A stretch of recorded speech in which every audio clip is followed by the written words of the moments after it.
Olá,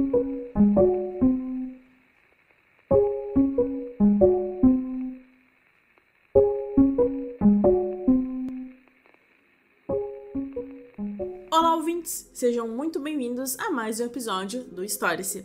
Eu me chamo Julia Bart e hoje vamos falar sobre uma guerra que, apesar de não ter saído vitoriosa, é comemorada até hoje como se tivesse sido ganha. Eu tô falando, é claro, da Guerra dos Farrapos ou também da Revolução Farroupilha. Vamos discutir o panorama do conflito, a identidade gaúcha e listar algumas obras que falam sobre a história do Rio Grande do Sul. E ao meu lado, para falar por que o movimento O Sul Meu País não faz nenhum sentido, está ele, Juliano Silva. E aí, pessoal, primeiro, já dizer que esse negócio aí de Sul é meu país é papo torto, não faz realmente nenhum sentido. Vamos tentar desenvolver aqui, né? E... papo de corno. Papo de corno. A gente vai desenvolver o nosso bairrismo em estar falando sobre a história do Rio Grande do Sul, que é uma revolta que é comemorada como se fosse uma vitória, mas a gente vai aí revelar essas contradições em relação a esse evento histórico que tem diversos mitos em relação ao seu legado hoje no Rio Grande do Sul, enfim, onde a gente reside atualmente. Antes de iniciarmos, seja qual for a plataforma de podcast que você nos ouve, não deixe de avaliar e seguir o programa. E os comentários do episódio são sempre bem-vindos. E também respondam a enquete para quem ouve lá no Spotify.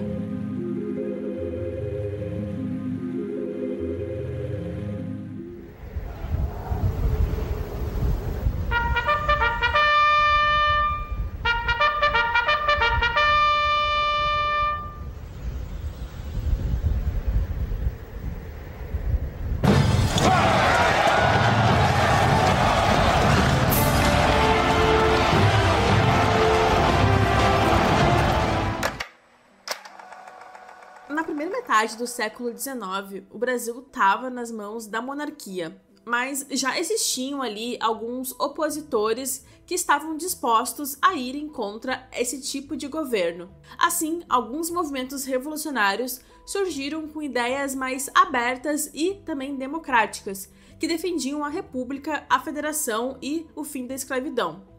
Essas ideias, elas geraram disputas que se manifestaram em várias revoltas ao longo do tempo. Porém, a maioria dessas rebeliões, elas foram rapidamente sufocadas. Somente a revolta da Guerra dos Farrapos conseguiu resistir por mais de 9 anos e até também formou um estado, que era o Estado Republicano Independente. Naquele tempo, o café estava se tornando o principal produto de exportação do Brasil. E os grandes proprietários de escravos, eles dominavam o país. Quando o Brasil se tornou independente, essa elite impôs ali uma monarquia centralizada para manter as massas escravizadas sob controle e garantir também que as províncias ficassem ainda mais alinhadas aos seus interesses. Essa parte do contexto, assim, da independência do Brasil, né, até a gente virar uma monarquia independente de Portugal, assim, bem entre aspas, eu acho que ela é bem importante, sim, para a gente entender como é que vai se dar a Guerra dos Farrapos, né? Porque a gente vai ter aí a independência do Brasil em 1822, né? Com o famoso Grito do Ipiranga, em 7 de setembro. E, além disso, né? As pessoas acham que foi um ato único, né? Que foi só proclamar a independência e o Brasil independente segue a vida, assim. Mas acho que é importante destacar a questão de ter sido um processo gradativo, assim, porque, né, esse grito, essa independência que sinalizava, né, o Dom Pedro I, ela vai simbolizar, claro, né, um rompimento com a coroa portuguesa, né, de Portugal, mas a gente vai ter ainda a continuação de conflitos armados e negociações que vão continuar ali por mais alguns anos. Então, as tropas brasileiras elas vão enfrentar as forças portuguesas em diversos confrontos ao longo do país, em regiões que não aceitavam essa separação com Portugal. Então, a gente vai ter aí conflitos no Pará, na Bahia, né, e no Maranhão. E, né, em especial, as elites brasileiras, os grandes proprietários de terras, eles também apoiavam essa independência como uma forma de preservar os seus interesses, né, de um Brasil que ia manter a monarquia, mas ali seria independente, assim. Até porque, né, durante o período colonial, né, que o país passou, a administração portuguesa ela impôs uma série de restrições e medidas que vão limitar o desenvolvimento econômico e político do Brasil. Então a gente vai ter aí o final do século XVIII e o início do século XIX marcado, né, por esses movimentos liberais, assim, em busca de independência em várias partes do mundo, assim. Então, não só no Brasil, a gente vai ter a independência dos Estados Unidos, as revoluções na Europa, e aí essas ideias de liberdade, autonomia vão influenciando os pensadores e também os líderes brasileiros da época no país, assim. E aí vão incentivar essa luta pela independência. E é interessante porque, ao contrário das outras independências das Américas, né, como aconteceu nos Estados Unidos ou em partes da América Latina, o Brasil, ele não sofre assim uma ruptura completa em relação à sua estrutura social e econômica, porque a escravidão ela vai continuar sendo um dos principais pilares da economia. Então a elite rural também mantinha, né, o seu poder político. E, além disso, o Brasil também manteve uma monarquia após a sua independência, né, que, em relação a outros países que se tornaram independentes, eles não seguiram com monarquia. Então, o Brasil também vai ser um dos primeiros a continuar sendo país monárquico. E isso, em relação ao que tu falou, é realmente bastante diferente com o que foi feito nos outros países em relação à independência. A gente tem essa noção de que quando um país ele se torna independente, ele acaba se tornando um país mais... que vai para um lado mais realmente da democracia, assim, mas a gente vê que o Brasil ele continuou realmente com a sua monarquia, o que também acabou gerando outras revoltas. E aí a gente vai partindo também da questão do Rio Grande do Sul, a economia no estado, que não era estado naquela época, né, deixa claro, girava em torno da pecuária e da produção de charque.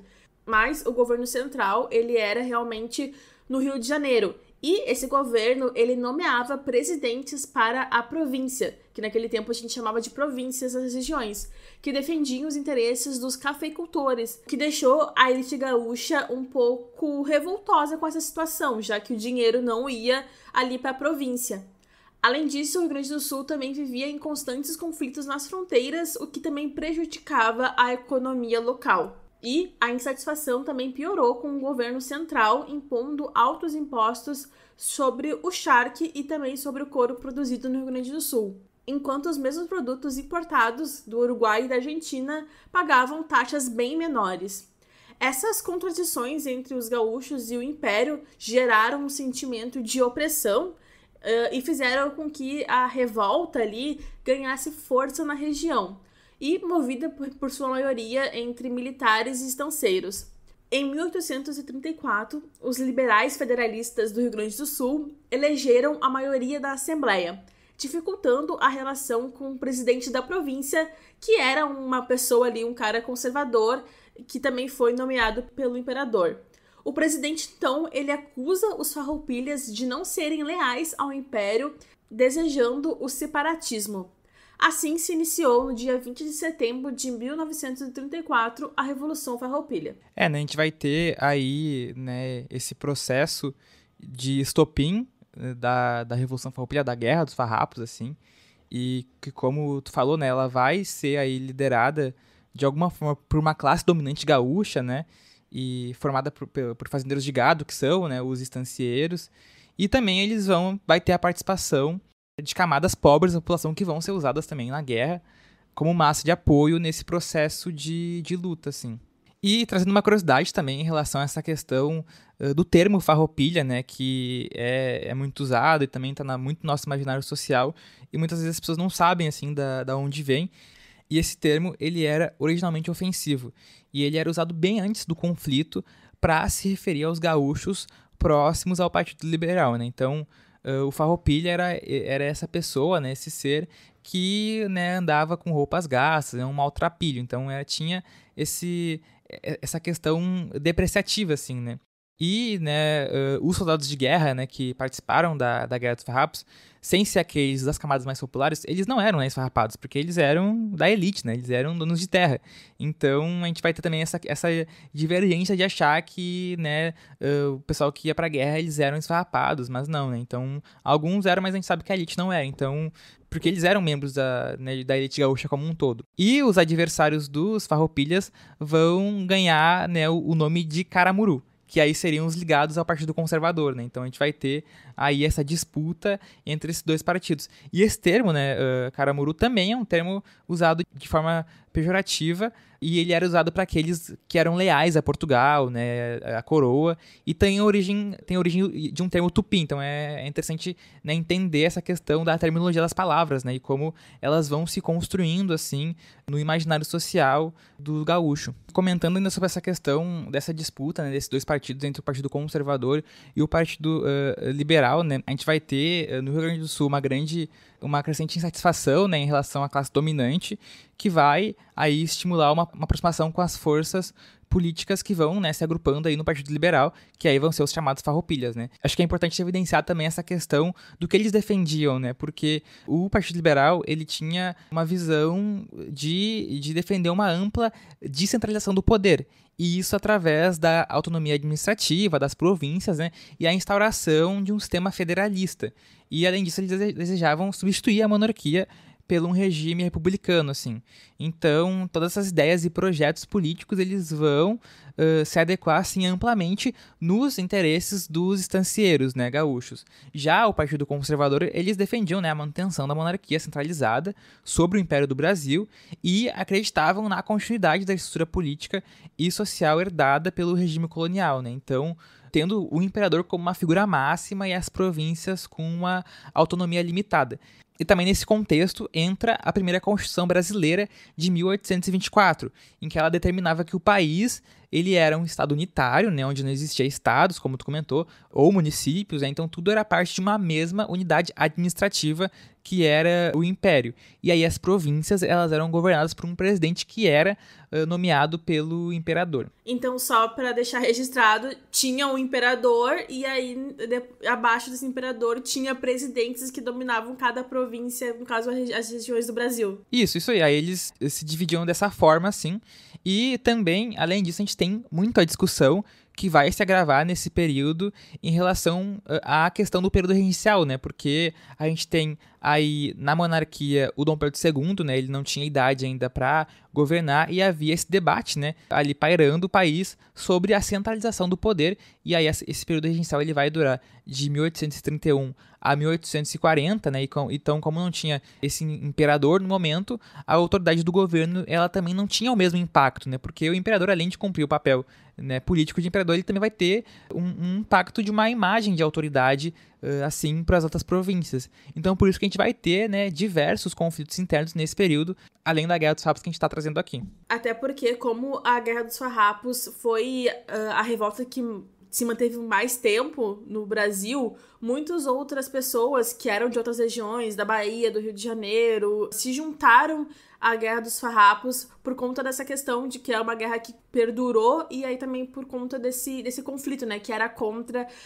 o Império. Então, assim, não existia também só gaúchos nessa guerra, também tinha pessoas de outras regiões que se juntaram e também se tornaram alguns líderes e tudo mais. Né, e até essas questões, acho que esses pontos, assim, eles vão também desmistificando, né, o imaginário de que realmente só, né, a população gaúcha estava nesse conflito, mas a gente sabia que as relações e as dinâmicas sociais, assim, de deslocamento também, né, nesse período era algo que acontecia, assim, de uma forma muito extrema, né. Então a gente vai ter a participação, né, como tu falou, de pessoas que não eram do sul. Seguindo a questão ali da guerra, a gente tem o Bento Gonçalves, que era um militar que vinha de uma família rica, e ele se torna uma espécie de líder ali da Guerra dos Farrapos. E, inicialmente, os farroupilhas, eles limitaram-se a reivindicar a substituição do presidente da província, já que eles não estavam de acordo com as ideias do presidente, também essa questão de sempre estar ali centralizado no Rio de Janeiro,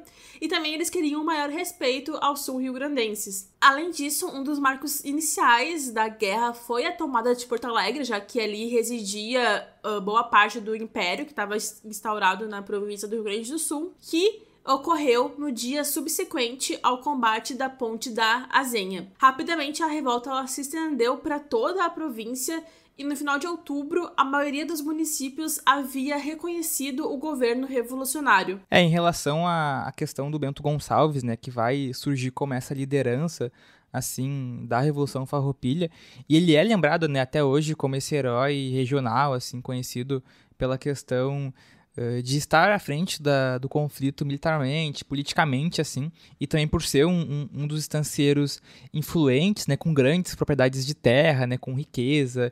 Ele tinha um status, assim, e principalmente ao estar nessa posição de destaque na cidade gaúcha. E é muito comum a gente ouvir, né, sobre a Guerra dos Farrapos, sobre Bento Gonçalves, sobre a história dele, e não, né, ser lembrado que além de se tornar essa liderança ali no período, ele era dono de terras e também de escravos, né? Então ele era um escravista e tem essa contradição, né, em que ele, no período ali em que estava rolando o conflito, ele prometia liberdade para escravizados do lado do inimigo lutarem, né, a seu favor, mas ele não pretendia, né, libertar os seus próprios escravizados nesse contexto, assim.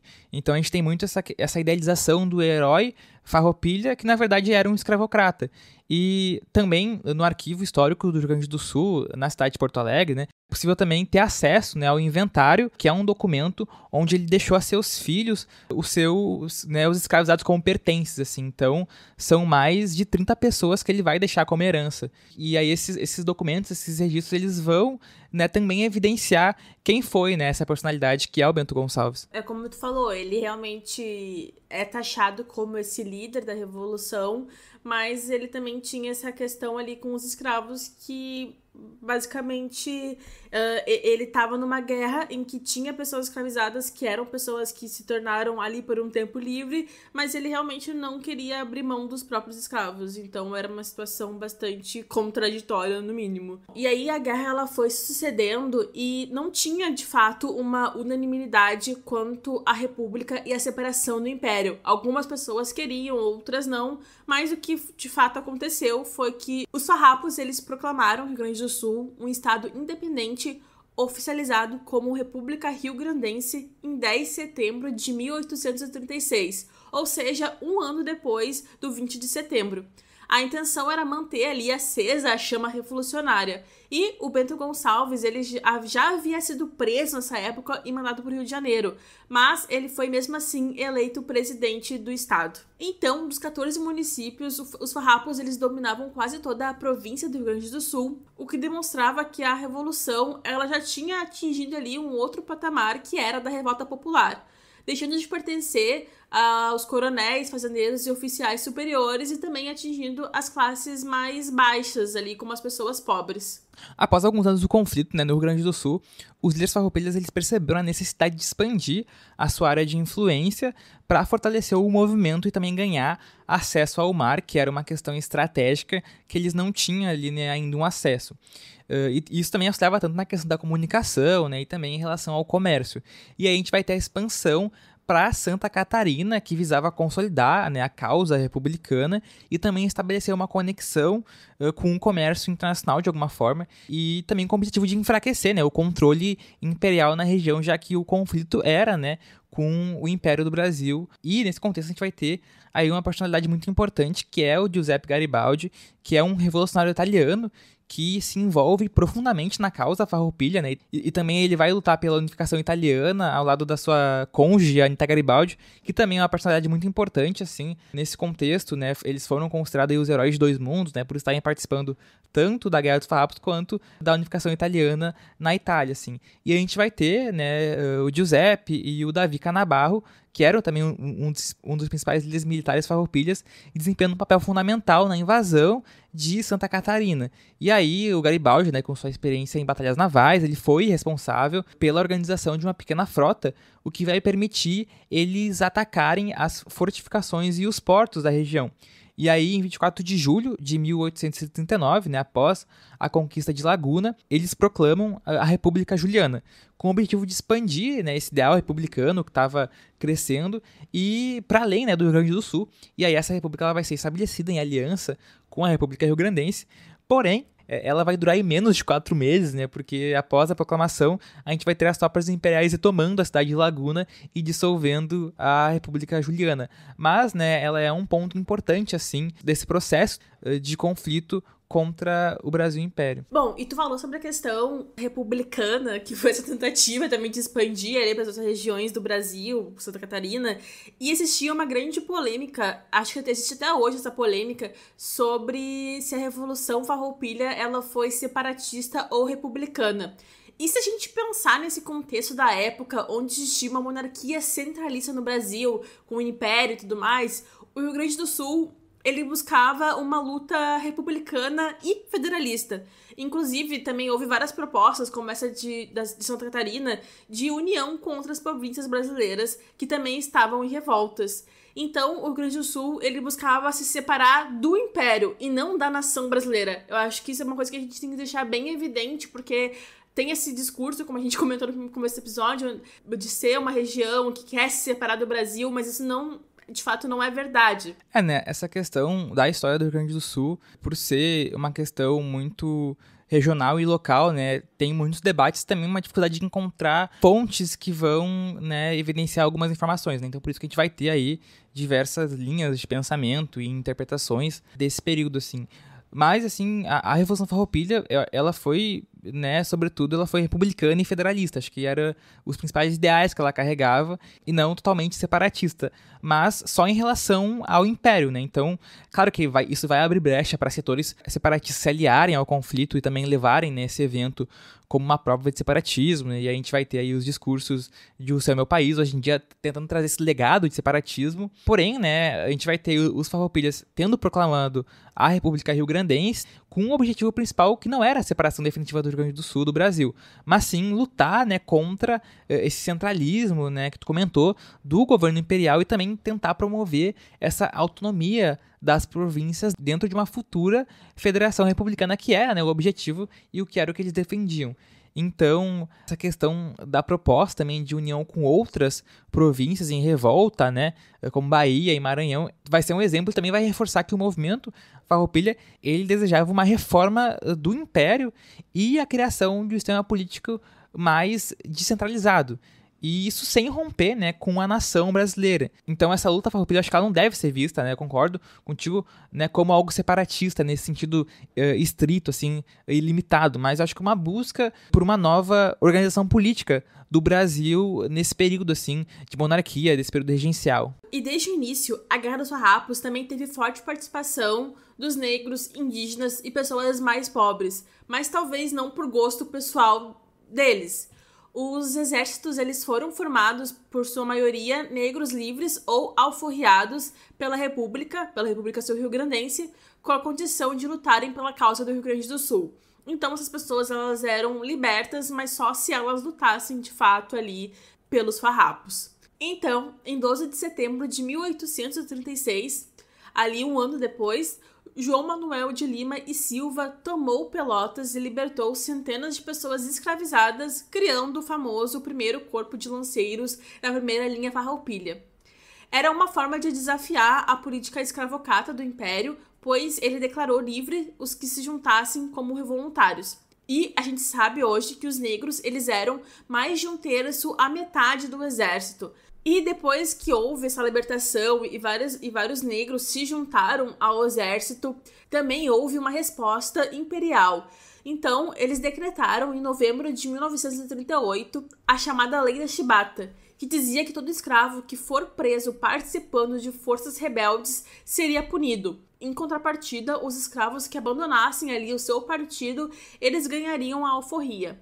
Também houve um decreto dos republicanos do Rio Grande do Sul, em resposta ao Império, que dizia que se um negro farroupilha fosse açoitado, seria morto um oficial imperial preso.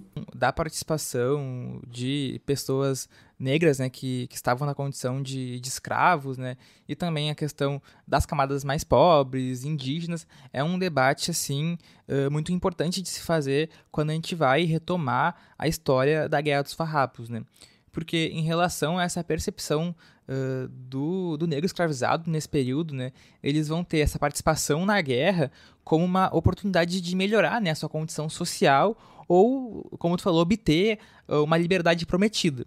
E por essa questão de ter essa luta pela autonomia, né, a criação de uma nova república, ela vai também possibilitar, né, que esses negros assim pudessem pensar em ser libertos e, né, pudessem buscar uma melhoria, né, na sua condição e na sua situação, assim. E a maioria desses escravizados que lutaram, né, a favor dos farrapos, eles eram cooptados do inimigo. Então, eles eram trabalhadores escravizados, né, que foram capturados dos inimigos Porque, como a gente comentou, né, em relação ao exemplo do Bento Gonçalves, eles não colocavam os seus próprios escravizados para lutarem na guerra. Então, tinha essa questão de cooptação, né? E embora, né, esses lanceiros, né, esse batalhão, tenha tido um certo protagonismo, assim, estando assim, nessa condição, nesse processo da guerra, né, eles não vão ter nenhuma mudança significativa, assim, em relação à sua vida após o conflito, né? Então, eles vão continuar a enfrentar as dificuldades de ser, né, uma pessoa escravizada. Em relação a isso que tu falou, a gente pode também lembrar que nem todos os farroupilhas eles concordavam com o fim da escravidão.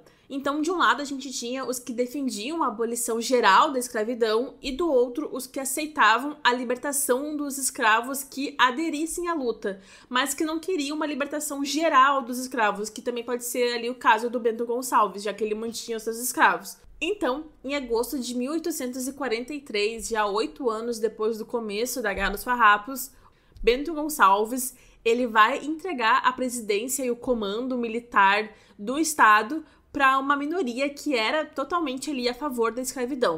Então, era a fase já meio que final da Revolução e na corte, no Rio de Janeiro, foi proposto uma pacificação do Rio Grande do Sul.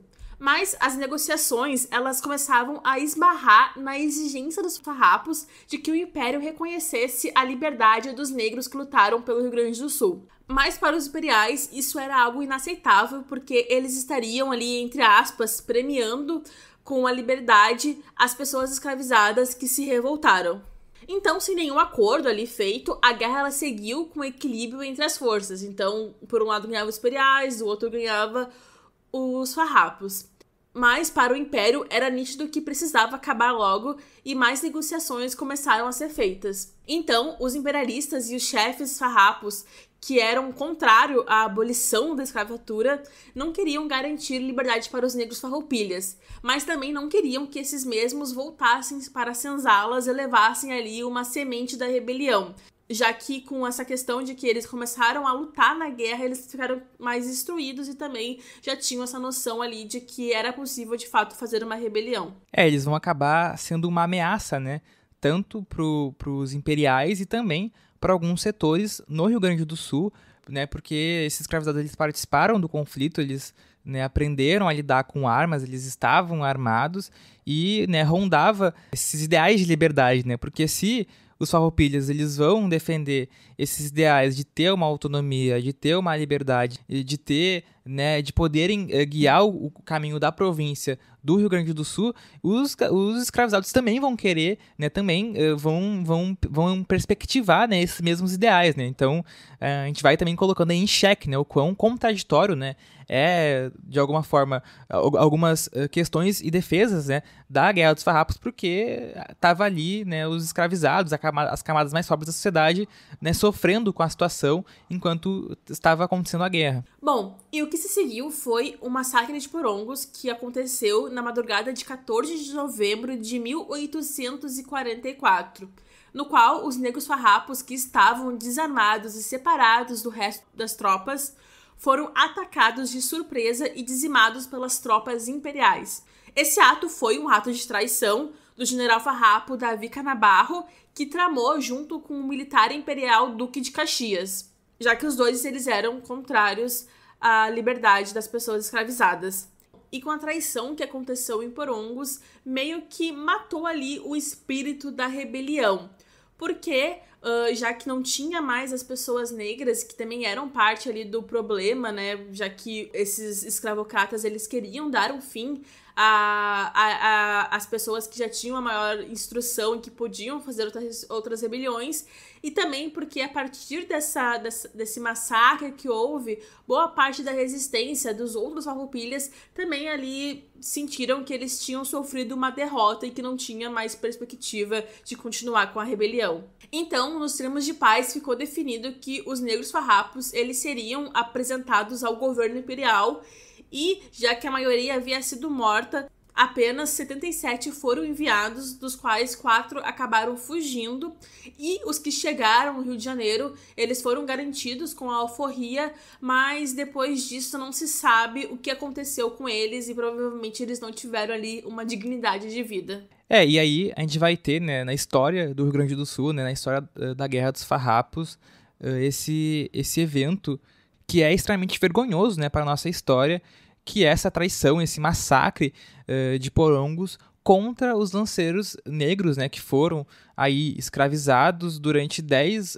anos, né, e lutaram na Guerra dos Farrapos não por dinheiro ou impostos, né, ou como a gente estava comentando, pelas ideias farroupilhas, mas sim pela própria liberdade, né. Então, esse evento aí de 1844, assim, que ocorre essa traição, assim, é um episódio vergonhoso da nossa história da guerra, assim, e, né, principalmente porque como tu falou, né? A gente vai ter esse medo aí dos estancieiros, da elite, do próprio império, em existir esse grupo armado, assim, e a solução deles, né, para acabar com essa possível ameaça foi essa traição. Mas acho que é importante de evidenciar que esse protagonismo dos negros, né, a gente vai ter também indígenas, a gente vai ter mestiços, a gente vai ter brancos pobres que participaram da guerra e vão ter sua história apagada, né, ou vão ser massacrados, vão sofrer esses processos assim de serem invisibilizados, mas de alguma forma eles também vão ser os verdadeiros protagonistas dessa luta, sim,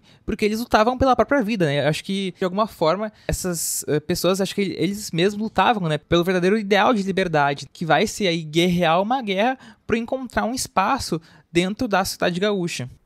Eles lutavam pela própria sobrevivência, por basicamente poder existir naquela região ali. E realmente é algo muito vergonhoso que aconteceu, porque foi uma traição pelos próprios farrapos, por um próprio general, que foi o Davi Canabarro. Então, até depois houve-se, assim, várias especulações se ele havia traído ou não, mas também foi encontrado cartas que ele trocou com o Duque de Caxias e também com outros generais ali, de que, de fato, ele deixou ali o espaço aberto para que esses imperiais avançassem e matassem os lanceiros negros. Então, ele sabia que ia acontecer e ele não fez nada, sabe? Então, realmente, assim, foi uma traição para acabar com essa esperança, para acabar com esse sentimento de que poderia acontecer outras revoluções na região do Brasil a partir das pessoas escravizadas. E, enfim, isso realmente foi um apagamento da narrativa das pessoas escravizadas, dos indígenas, como tu comentou, das pessoas brancas, pobres, que participaram da guerra, mas que não tiveram suas histórias contadas. É algo assim que hoje em dia a gente busca fazer, que é resgatar a história de pessoas que participaram da guerra, mas que não tiveram essa oportunidade de ter ali uma estátua delas no meio da cidade. E isso ainda é uma questão muito delicada, né, na história, assim, até falando, né, gente que mora no Rio Grande do Sul e convive e também é influenciado por um imaginário social, né, de não perceber a participação dessas pessoas nesse conflito, na história do Rio Grande do Sul, de uma forma em geral. Então, por isso que é muito importante fazer esse processo de evidenciar os subalternos, né? A gente vai ter aí, para conter a revolta na província, o governo brasileiro nomeando o Luiz Alves de Lima e Silva, né, que é o Barão de Caxias, em que ele vai fazer uma frente de 12 mil homens que vai se tornar eficiente, né, porque eles conseguem sufocar os farrapos com ações militares estratégicas, né, e aí depois vai ter todo aquele processo de diplomacia para tentar uma negociação. Em 28 de fevereiro de 1845, foi firmada a Ata de Pacificação entre os farrapos e os imperialistas sob boas condições. E, realmente, gente, foi uma ata de pacificação, porque os imperialistas, eles não queriam dizer que foi uma revolução ou que foi algo do tipo. Então, realmente, foi uma ata. Com ampla anistia e também garantia de que nenhum processo seria movido contra as farroupilhas. E o que explica essas condições favoráveis era a necessidade do Império de contar com o Rio Grande para os iminentes conflitos com os países vizinhos. Então, realmente, ali, essa ata de pacificação foi assinada porque o Império precisava do Rio Grande do Sul, precisava ali da fronteira. Isso, a gente vai ter, né, esse tratado, que é conhecido como o Tratado de Poncho Verde, em que ele vai aí, como tu comentou, conceder essas anistias completas, né, aos revoltosos farroupilhas, que de uma forma garantir que eles não seriam punidos pelos crimes cometidos durante a revolta. E aí essa anistia, ela era uma condição essencial, né, tanto para pacificar a região e reintegrar esses líderes farroupilhas à vida política e social do Império, né, porque vai ter essa questão que tu comentou da importância de manter uma boa relação. E aí, nesse tratado, vai ficar estabelecido que o governo imperial ele respeitaria as liberdades, né, e garantias constitucionais da província do Rio Grande do Sul, e incluindo as questões de uma maior autonomia para a administração local, e a promessa também de não aumentar os impostos de uma forma arbitrária, que era uma das causas iniciais da revolta. E também o tratado ele vai formalizar o retorno da província do Rio Grande do Sul ao controle pleno do Império, aí, encerrando essa tentativa aí de criar uma república. E aí, né, a província de São Pedro, como era chamado, volta a fazer parte do Império Brasileiro, mas com essas concessões que atendiam, né, algumas das demandas iniciais dos revoltosos, já outras nem tanto, assim. E aí vai ser prometido também a liberdade aos escravizados que lutaram lá dos Farroupilhas durante a guerra, porém, né, como a gente comentou, boa parte deles vão ser massacrados, né, para resolver esse problema, entre aspas, do Império, e outros, né, vão voltar para os seus donos ou mandado para outro estado, como a Vulha comentou. E aí a gente vai ter esse contexto, né, de encerramento da guerra, em que é uma finalização de derrota, de alguma forma, porque não conseguem manter a questão da República Rio-Grandense, então tem esse processo de pacificação do Império e dos farrapos, né? E é uma guerra que a gente perdeu, né? Que a gente finge que a gente empatou e comemora como se tivesse ganhado, né? Principalmente aqui no Rio Grande do Sul, com a questão dos feriados. Cara, eu realmente acredito que boa parte das pessoas não sabem que a gente perdeu esse conflito como um todo, assim. E eu acho que a maioria das pessoas não sabe, porque isso também não é muito bem explicado, pelo menos aqui no Rio Grande do Sul. Eu penso em questões de escola e tudo mais. Eu não lembro eu lembro de ter estudado sobre a Revolução Farroupilha, mas eu não lembro de ter visto, assim, realmente, nossa, a gente perdeu a Revolução Farroupilha, sabe, a Guerra dos Farrapos. Então, eu não sei também até que ponto isso é, de fato, explicado de alguma forma e a gente só perpetua esse mito de que a gente realmente ganhou a guerra ou, sei lá, empatou a guerra. Acho que, enfim, a gente ainda tem esse sentimento, a gente vai falar sobre isso depois, mas a gente tem esse sentimento, né, de que a gente ganhou essa guerra, mas, gente, não foi bem assim, sabe? Não foi nada do que a gente comemora. É um processo de uma construção imaginária e também vem muito da questão da mitificação, né? De tu vai construindo mitos, vai construindo histórias, relatos, né, desses eventos históricos e aí, né, acaba se esquecendo, né, de contar alguns pontos principais, né, que vão direcionar o que foi o evento e como ele aconteceu. Então, acho que esse processo de criar um imaginário social de Vitória também é algo pensado, né? Acho que foi um processo histórico que aconteceu no Rio Grande do Sul e que a gente vai estar aí desenvolvendo. O famoso acordo de Ponte Verde é uma farsa, nunca existiu. O que houve foi uma rendição, foi uma anistia que o Império deu para os farrapos. Só que, no entanto, isto vai sair como se fosse um acordo de paz honroso. Não houve acordo de paz honroso. Os grandes farrapos, os líderes farrapos, eles ganharam verba para assinar, para pedir anistia. Eles venderam seus ideais. A guerra é uma farsa que perdura até os dias de hoje. A gente separou também uma lista com filmes e minisséries que tratam da formação do Rio Grande do Sul e também abordam a Guerra dos Farrapos como um todo. Então agora a gente ia comentar um pouquinho sobre esses filmes e também é mais como uma reflexão / dicas de obras que vocês podem estar procurando. Alguns filmes são bons, outros nem tanto. E, né, alguns têm algumas representações que são bem questionáveis, né, mas acho que é importante, né, ter esse olhar, essas obras que foram produzidas, né, e também estão sendo produzidas, para entender, né, essa questão que a gente estava comentando desse imaginário social, da construção de um evento histórico, né, como esse da Guerra dos Farrapos, ou como um todo em relação à formação do Rio Grande do Sul. E o primeiro filme que a gente tem pra comentar se chama Ania de las Misiones, que é um filme de 1997, que é de drama, e ele foi dirigido pelo Sérgio Silva, com roteiro de Gustavo Fernandes, Tabajara Ruas e também do Sérgio Silva. E o filme ele se passa em 1839, com a andarilha Ana viajando pelos campos do Rio Grande do Sul durante a guerra. Ela ali, junto com seus filhos, saqueia os mortos e negocia os achados com os soldados sobreviventes. Né, nesse filme a gente vê essa percepção, né, da pobreza em relação a viver a um conflito, né? Viver em meio à guerra, assim.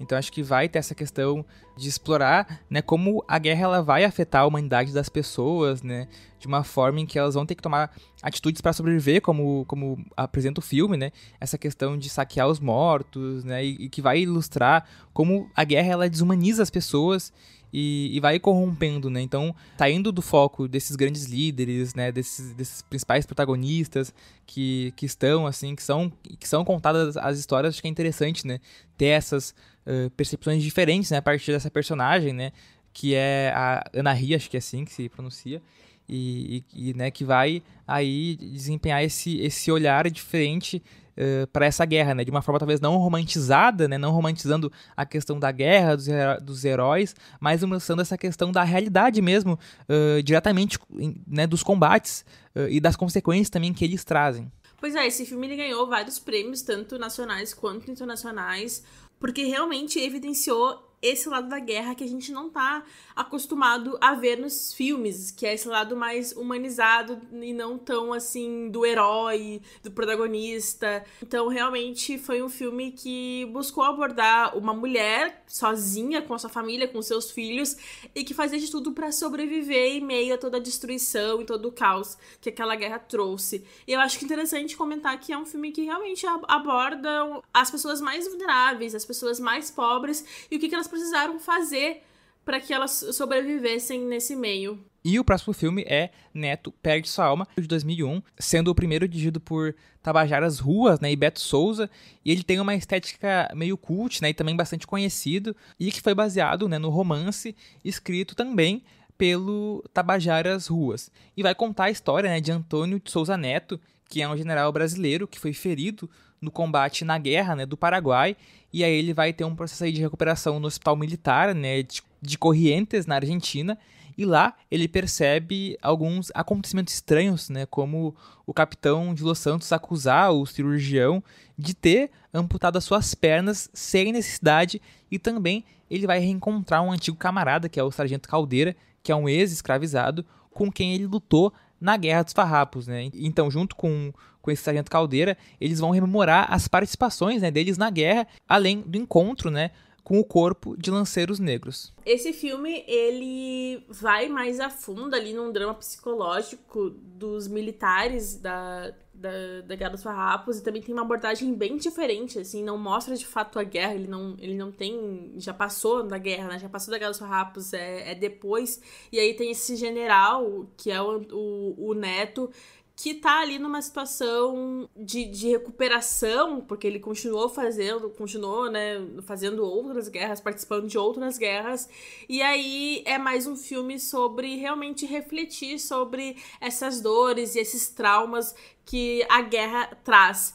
Então, eu acho também que é um filme que tem uma pegada bem diferente, assim, sobre a Guerra dos Farrapos. E o interessante é que também ele traz um pouco da história dos lanceiros negros, que, como a gente falou, é um capítulo realmente esquecido da Guerra dos Farrapos, e que esse filme, ele tenta ali rememorar de alguma forma. É, né, até o próprio título, né, o Neto Perde Sua Alma, faz referência a essa questão do personagem, e essa perda também gradual da identidade, né, do Neto, em que ele vai experimentar dentro de um hospital psiquiátrico. Então, à medida que ele vai ali sofrer a questão dos tratamentos, ele vai passando por esse processo, né, metaforicamente também de perder a sua alma, assim. E aí, como tu falou, né, ele faz essa reflexão, né, e também essa questão do peso psicológico de participar das guerras, de participar desses conflitos, né, e aí vai relacionar com a questão do Neto, né, em ter sido um jovem rebelde, né, insatisfeito, e também relacionando com a questão dos ideais dos farroupilhas contra o governo imperial, por essa questão também de buscar, né,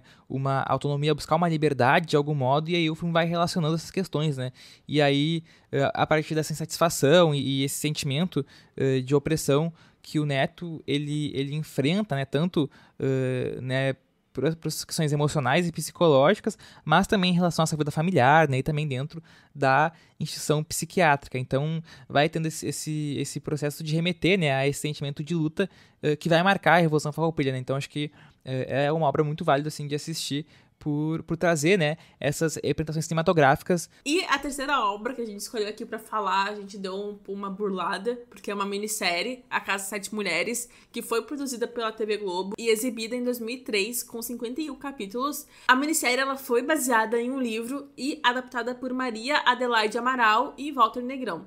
A direção geral foi do Jaime Monjardim. A trama ela se desenvolve a partir da ótica das mulheres da família do líder dos farrapos, o Bento Gonçalves, e tendo como pano de fundo as batalhas contra as tropas do Império. A série ela se passa no tempo em que durou o conflito, com essas mulheres refugiando-se em uma estância para esperar a volta dos homens da família. Ela é uma série bem emblemática, assim, e aí, como tu falou, ela é ambientada durante a Revolução Farroupilha e vai relatar essa história dessas mulheres, né? Enquanto os homens eles estavam aí no campo de batalha, né?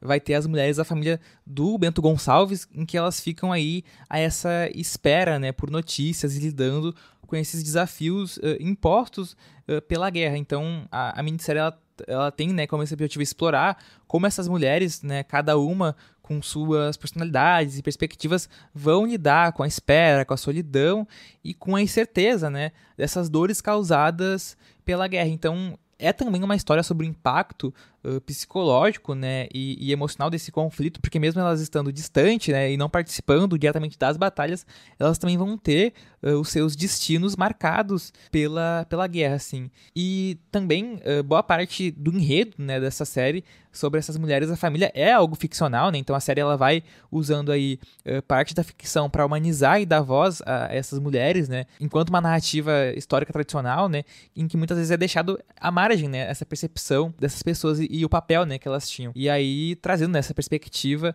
sobre a Revolução Farroupilha. Pois é, eu também acho importante pontuar que essa série ela se tornou um clássico da TV Globo, então ela já foi reprisada inúmeras vezes e realmente, como tu falou, ela é bem mais ficcional e bem mais romantizada, assim. Tem esse lado, né, que a gente comentou de apresentar essa perspectiva através das mulheres e mostrar a guerra através dessas mulheres, mas a gente também não pode deixar de comentar que ela é também uma série bastante romantizada sobre o conflito e também sobre como as coisas aconteceram, então acho que vale a pena ver, porque ela é realmente uma obra muito importante e tem essa perspectiva das mulheres, mas também deixar evidente que ela é uma obra romantizada. E o último filme dessa lista é O Tempo e o Vento, né, de 2013, que é uma adaptação da famosa trilogia escrita por Érico Veríssimo ao longo aí de 13 anos, que são O Continente, de 1949, O Retrato, de 1951 e O Arquipélago, de 1962.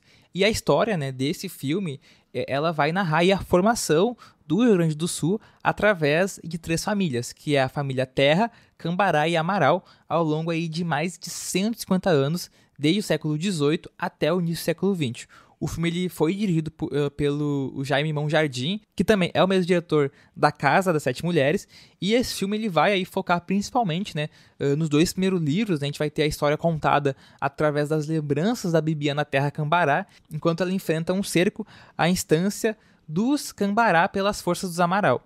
Então a personagem ela vai aí narrar desde o relacionamento entre seus avós, o Pedro Missioneiro e a Ana Terra, até a chegada do Capitão Rodrigo, no qual ela se casa. Então a gente vai ter aí esse processo de contar diversos períodos históricos, né, da formação do Rio Grande do Sul. Eu acho que o mais interessante do Tempo e Vento é o fato de que ele realmente aborda ali a formação do Rio Grande do Sul, desde das missões e da questão da evangelização dos indígenas ali naquela região das missões, até também passando pelas guerras e realmente abordando vários acontecimentos do Rio Grande do Sul. Então, assim, é um filme que ele tenta abordar toda essa questão. Ele não é, assim, 100% fiel, não é um filme em que vai, de fato, dar um contexto histórico, porque ele resumiu praticamente 2 livros em um só, então não faz tanto sentido isso. Só que talvez seja interessante assistir mais por esse contexto e aí talvez depois partir pros livros do Érico Veríssimo, que são mais interessantes em retratar esse período, mas a gente deixa aí como talvez recomendação, mas fica a seu critério se você quiser ver, assistir O Tempo e o Vento. Talvez até a série, que é mais antiga, vale mais a pena. Né, o filme ele tenta, como tu falou, aí fazer um resumão de 2 livros aí do Érico Veríssimo e, como eu falei, ele tenta, né, porque tem uma grande dificuldade em passar, né, esses eventos históricos de uma forma que seja, digamos assim, de um fácil entendimento, ou também de uma forma a se aprofundar, né? Então, eu acho que ele traz uma proposta bem rasa, assim. Mas pensando na proposta que o filme propõe, né, em relação a passar por 150 anos da história, nesse sentido é muito interessante, né? Porque, como tu comentou, a gente vai passar aí pela Revolução Farroupilha, pela colonização da região sul, as disputas territoriais entre portugueses e espanhóis, a questão também da Revolução Federalista, que vai acontecer mais pra frente ali. Então, vai apresentar esses conflitos também com os povos indígenas e também a partir ali das famílias Terra, Cambará e Amaral, que de alguma forma refletem, né, essas disputas políticas e militares da época, né, também sendo uma metáfora para a formação da identidade gaúcha, né, e essa percepção das lutas pela terra e pelo poder que se constrói, assim.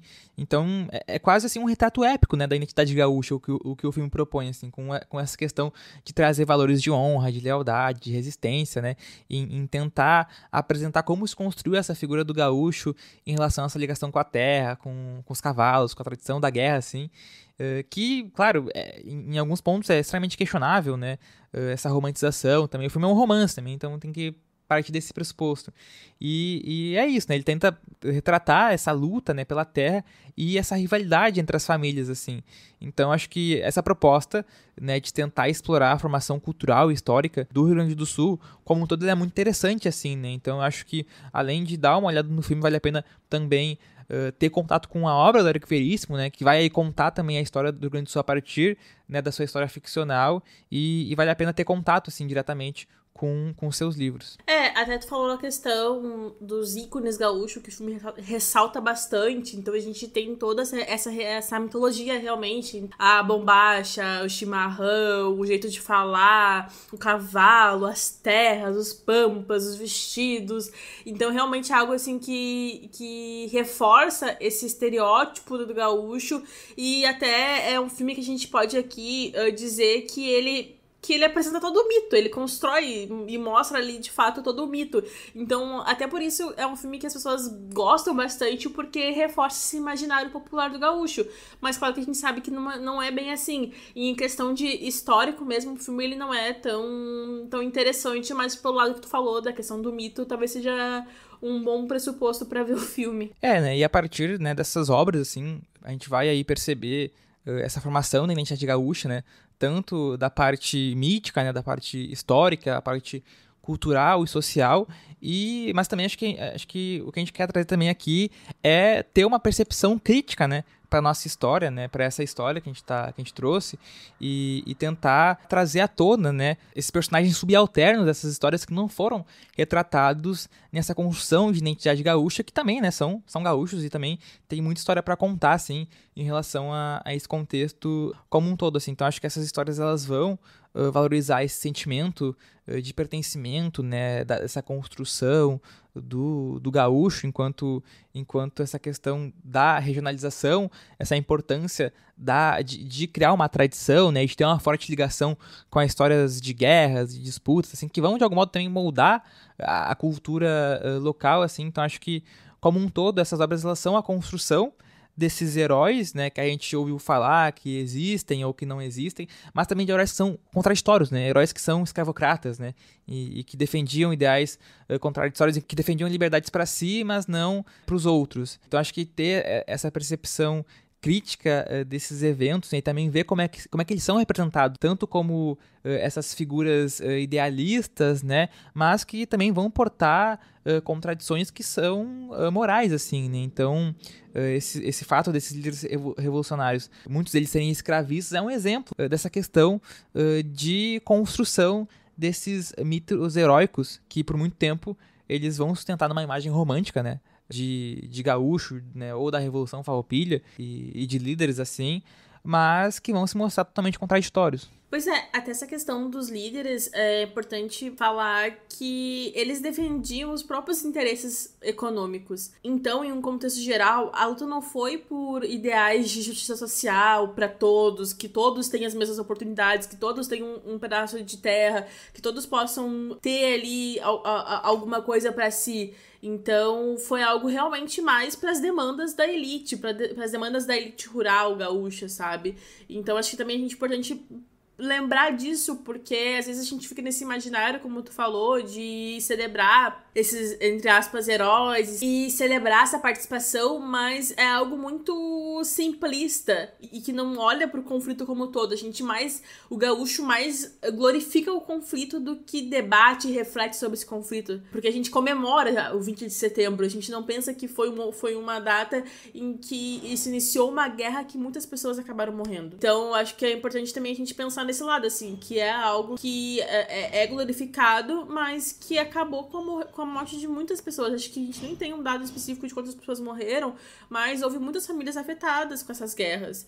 Então, é isso, sabe? A gente pensar, né, por esse lado também é importante, e também lembrar que houve também uma devastação econômica e social na região, que afetou principalmente as camadas mais pobres da sociedade. A gente tem ali, por exemplo, o filme da Anya, que fala sobre essa questão, né, das pessoas mais pobres que tiveram que migrar de suas regiões por conta da guerra. E embora muitas dessas obras elas vão fazer alguns questionamentos, né, ou tentar revisar criticamente esses mitos heróicos da história gaúcha, alguns também elas vão contribuir, né, para a mitificação dessa história regional, né? Então, alguns, como a gente falou, vão perpetuar a imagem, né, desse gaúcho como símbolo, como esse símbolo que a gente conhece, vão construir esse gaúcho mítico, né? E em muitos casos, né, para fazer esse enaltecimento, né, da história local, assim. Mas, como a gente está falando aqui, acho que é muito importante subverter esses ideais, né? Subverter esses mitos e relembrar, né, daqueles que foram esquecidos nessas histórias, assim. E até, acho que a própria questão, como a gente estava comentando, em relação à Guerra dos Farrapos, a memória dela é também uma construção, né? Então essa crença de que foi uma revolta libertária é uma crença meio falsa, né? E é uma visão cultuada até hoje, né? No período ali da Revolução Farroupilha, e isso foi construído pelo Partido Republicano Rio-Grandense, né? Que era o PRR, que surgiu depois também, e que aí ele foi criando um folclore em cima desse fato histórico, nessa construção cultural puramente gaúcha, e aí nesse sentido de tentar fazer um processo de valorização da cultura, mas acima de tudo a gente precisa compreender de fato, assim, o que foi real nessa história em relação ao nosso passado, porque assim a gente vai entender, né, e tentar honrar aqueles que deram as suas vidas, né, pela verdadeira liberdade, de algum modo. Pois é, e é isso que se encaixa a questão da participação dos negros, indígenas e pessoas mais pobres, porque no caso dos negros, eles foram à guerra com promessas de liberdade que não foram cumpridas. E, além disso, as outras minorias, elas também foram amplamente ignoradas, tanto durante a guerra quanto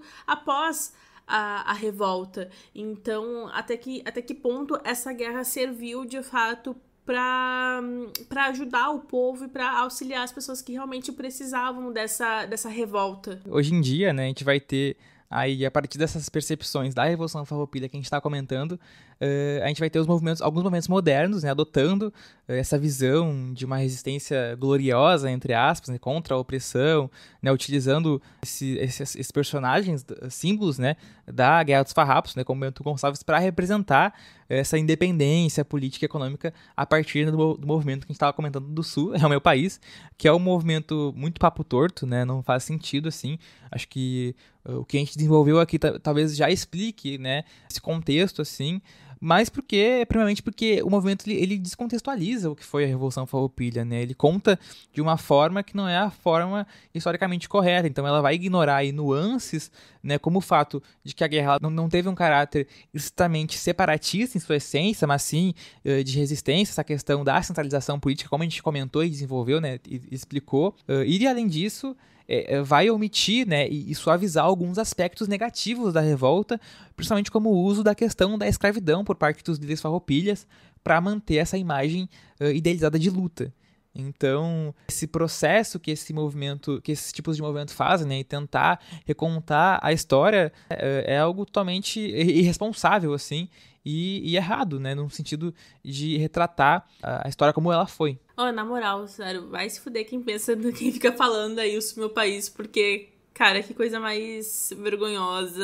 Toda vez que eu penso nisso, assim, dá aquele risinho interno, sabe? Porque não tem cabimento um negócio desse. Porque, realmente por tudo que a gente comentou aqui, porque não era um movimento separatista. Hoje em dia a gente tem a Revolução Farroupilha, Guerra dos Farrapos, como algo que é usado politicamente, como tu comentou, para fortalecer essa identidade regional que alimenta esse sentimento de separatismo.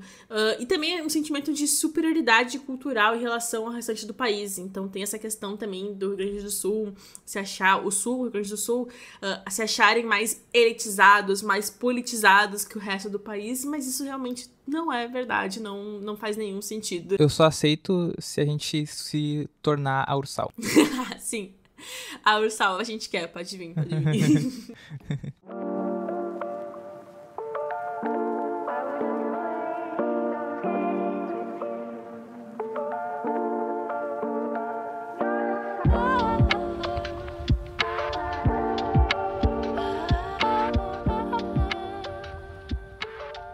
Então é isso, pessoal. A gente quis fazer esse episódio realmente focado na Guerra dos Farrapos para dar esse panorama do conflito, para abordar também a identidade gaúcha, que a gente considera que é algo importante debater sobre a nossa região, já que a gente vive aqui, a gente está sempre em contato com essa identidade, com essa romantização da Guerra dos Farrapos.